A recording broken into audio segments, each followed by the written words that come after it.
Yeah, Dwayne, I wanted to know about the position, the idea of the temples of golden wisdom and their guardians in the new nowness life is. So are new students still taking their nightly in their bodies, in the soul body, or do they now go only to the pure universes? As some of these places are within creation, so I don't understand how the configuration is now, because on the you have the Katsupari Monastery, you have Sahasrara Kanwal, in the Astral, you have the Causal, you have Temple of Arahit in on the etheric and all that. I don't. So now, what is the format now in the new nowness? The new students now just taken to the new universities, uh, so that they have the instruction there, or what? I don't know. Well, these are just places and ideas that Paul related to, so people would again have something to identify with. That's all. Just like here, but now you have your GPS, right? So maybe someone will come up with a universal GPS so people can better track where they go. But the idea is that, yeah, that's all they are. They're just references. Um, I personally, I wrote about them again just as a reference along the lines to give people something.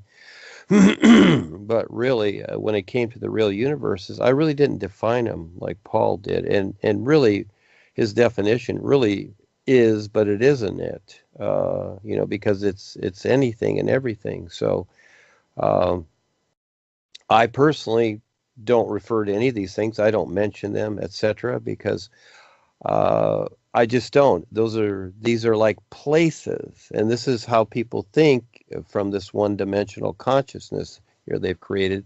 They think in places. They think from here to there instead of an isness and recognizing this reality. You see, that becomes all-encompassing where you all of a sudden you go to a place which you'll probably do anyhow, just like you do here, all right? And you take your personal self, and many times on these journeys, and even in the so-called soul body or whatever, the individual is still bringing their personal self along. Just like Paul, when Rebazar took him through his experience, which he called the Tiger's Fang, that was the name of the book, he came back and he tried to get in religion because Paul was still, in his own way, seeing the personal self. Even though he had the experience, he had to, you might say, grow into the experience, because there's a point in the book where after he went through it, he sits down and says, I don't know if I found myself at all. And so again, see, that personal self is self-convinced. And this is what most people don't see, that, yes, you have that part, okay? It's kind of like, yes, I can ride my bike, I can drive my car, I can go buy food, I can, make money and load my debit card, whatever. This is part of the personal self. But trying to take that uh, into the recognition of what life is, that becomes a particular. This is the best thing about life, and that is that the true reality of it is, more than the sun shining. And even if you can recognize how that relates, it is more than that, because it is so much better than anything considered here and all the restrictions. So, but we start off with restrictions. and doing these things. So again, that's where I created the idea and the reference of UP, universal positioning, because Paul started off with bilocation, which is really astral projection. The idea was just to get people to see, excuse me, that they're more than a body. That's all. Just to get them outside of that. But for the most part, most people cling to the idea, no, I want to be the body. I am the body. Okay, fine.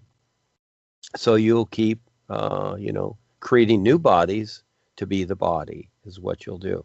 And then he started off with the idea of soul travel, and he remarked that this only works in creation, which it does because it's point to point. You see, and so the soul travel idea has really become almost nothing. Yes, people do have experiences, etc., but they're basically captive. And this is where in the books I call the heavens, I realized and recognized what was going on at a certain point, and that is that these are designated heavens, all right? It's not where the birds fly or whatever, but these are places created to appear like cyberspace, like heavens, so that people go there for a while. And then the idea is to go back to Earth and be a slave there again, too. You're designated to where you're to go. And if you want that, fine, you got it.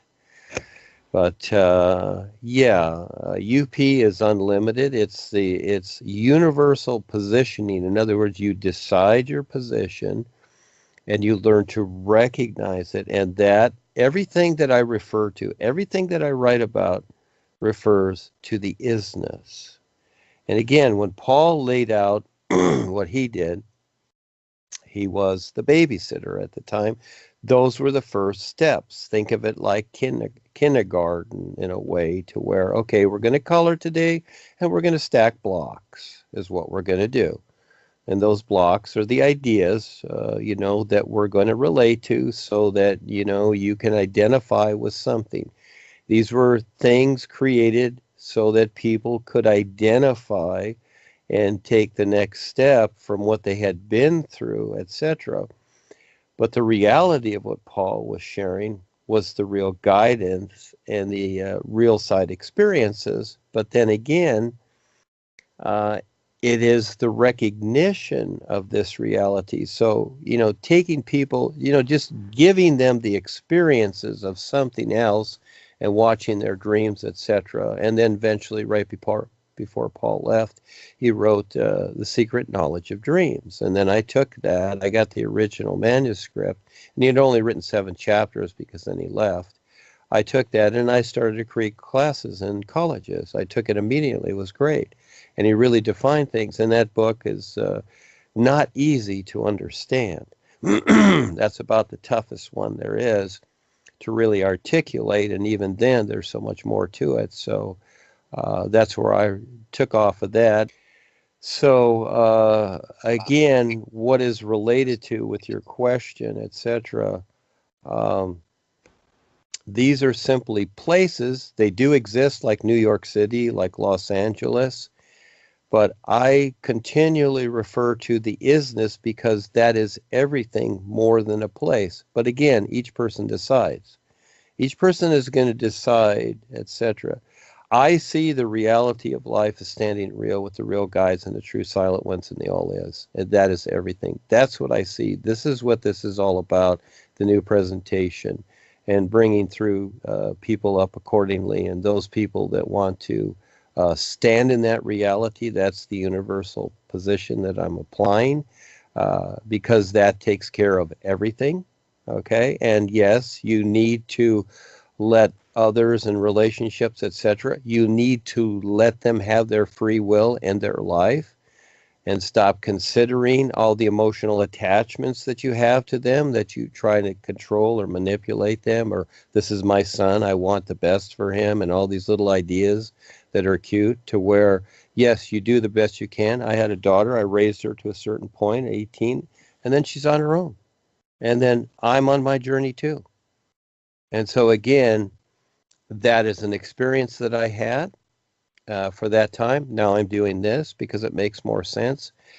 Everybody is always present. Nobody is lost except how they see things accordingly. So everybody is available, even when people pass over, even when people think, oh, they're dead, they're gone, it's like I miss them. You don't have to go through this silliness anymore because it's how people have been educated to not know what's going on. Now you know that it's all available, but you decide your life. Do you want to recognize this reality, or do you want to hesitate with the ideas of family and friends and whatever? I've seen people that have, and they're already into their future lifetimes. For what? To stay unconscious?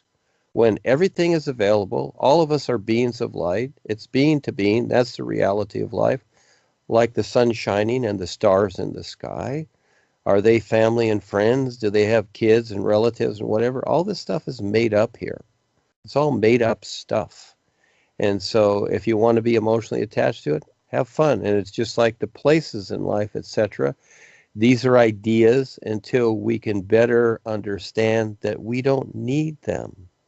There's always a bigger picture. So you see how the personal consciousness of this world is because of the agreement to everything in these relationships and the business world, etc., and the controlling factors. It's strangling itself. It's suffocating.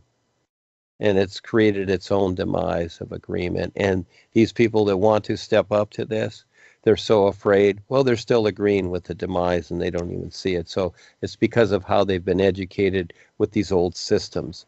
So as I'm bringing this out, it gets to be very real. But you know what? You only have a few moments to decide because, you know what? For the most part, most people will forget and it'll be their choice. And nothing can be done for them because no one can save a person. There are no saviors. There's no such thing as any of that.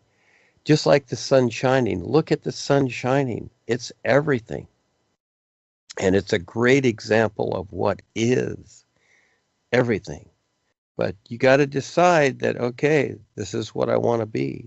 I want to be aware and I want to see this reality and I want to be with this reality.